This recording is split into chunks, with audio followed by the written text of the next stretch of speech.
शेतकऱ्यांसाठी महत्त्वाची असलेली ॲग्रिस्टॅक योजनेची अंमलबजावणी गतिमान करण्याची सूचना जिल्हाधिकारी कुमार आशीर्वाद यांनी केली असून सध्या जिल्ह्यात 12,500 शेतकऱ्यांनी ॲग्रिस्टॅकची नोंदणी केल्याचीही माहिती त्यांनी दिली।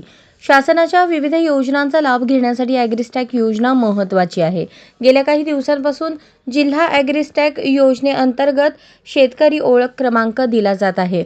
ॲग्रिस्टॅक योजनेअंतर्गत फॉर्मर आयडी तयार करून घेण्यासाठी तालुक्यातील शेतकऱ्यांनी नजीकच्या CSC सेंटर तसेच जवळच्या तलाठी ग्राम महसूल अधिकाऱ्यांशी संपर्क साधावा। दक्षिण सोलापूर प्रशासनाकडून ॲग्रिस्टॅक योजना शेतकऱ्यांपर्यंत पोहोचवण्यासाठी विविध शिबिरांचे आयोजन करण्यात येत आहे। दक्षिण सोलापूर तहसील कार्यालयाकडून आयोजित शिबिरामध्ये 4,000हून अधिक शेतकऱ्यांकडून ॲग्रिस्टॅकची नोंदणी झाली आहे।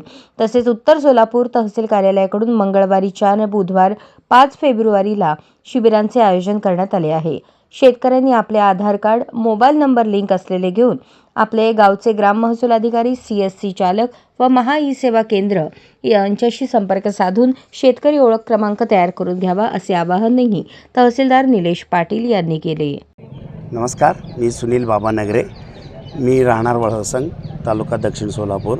मी आता जस्ट तहसीलदार साहेबांना एक निवेदन देऊन आलेले आहे। आमच्या साईडला म्हणजे गट क्रमांक 36मध्ये डांबरीकरण आणि RMC प्लांट झालेलं आहे। त्याचा त्रास आम्हाला आजूबाजू शेतकऱ्यांना भरपूर होऊ लागले आणि त्याची दखल तहसीलदार साहेबांना निवेदनद्वारे दिलेले आहे आणि ते निवेदन त्यांनी हे करून म्हणजे निवेदन स्वीकारून त्याच्या योग्य ते कारवाई करावी आमच्या सर्व शेतकरी बांधवांचा आमचं म्हणणे आहे। आणि दुसरी गोष्ट म्हणजे जे काही डांबरीकरण आणि RMC प्लांट तिथं झालेले आहे हे अवैधरित्या चालू असल्यामुळे आजूबाजूला भरपूर म्हणजे शेती आणि इतर जे बागायत क्षेत्र आहेत त्यांना आणि आपल्या व्यावसायिकांना थोडे त्रास होऊ लागले विहिरीला आणि विहिरीमधलं पाणीमध्ये सगळं डांबरीचं कण थर साचू लागल्यामुळे पियालासुद्धा खूप म्हणजे अवघड होत चाललेलं आहे। त्यामुळे आमच्या एक